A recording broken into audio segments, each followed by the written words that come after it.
We're here at DeRocher Farm, and the manager of the farm is Kit Plummer. And a little bit of the history is Kit started to run this farm a year ago, and we had a problem with not having a sprayer. Kit called me and asked what to do with the spray, where should he go and what type of sprayer. And I was questioning with SWD and different insect and disease pressures, so I called the specialist from Ontario and asked him how we should proceed on the type of sprayer that we should get for this small 3-acre blueberry operation here in Litchfield, New Hampshire. So, Kit, how did it go with you with selecting the sprayer? What did you I think because we were under time pressure, the operation came up for lease with a real short notice. I wanted to take it on, but there was no sprayer, so I said, okay, I need a sprayer. I need it within 3 weeks, and I need it to be able to support this business and not break the bank. So I looked at several different sprayers out there, worked with George. We had a lot of discussion back and forth of what's the best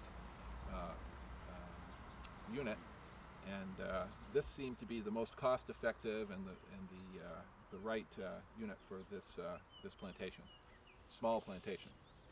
So we just finished running the sprayer through the blueberries. We started by putting water-sensitive paper throughout the crop. We put it in trouble zones that we suspect spotted-winged Drosophila hides out in. Common knowledge now, the entomologists are saying they like to be towards the center of the plant, down towards the bottom where it's cooler, where it's dark. So we ensured putting water-sensitive paper there. We set them back to back, facing outward on the rows, and we set them throughout the width of the crop and at the very top of the crop, and we drove through it. This card was located at the very top of the bush, and its job was to tell us if the sprayer was clearing the top of the bush. Is it high enough?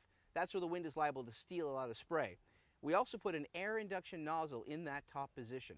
And what the air induction nozzle does is make considerably larger droplets than a conventional tip. Still a hollow cone pattern. There are fewer droplets, much larger, and the idea is they lob up to the top of the bush, and after about 10 meters or so, fall back out of the sky as gravity pulls them out. So they're a great tool for stopping drift, and they're most effective when they're used in the top position on an air blast sprayer.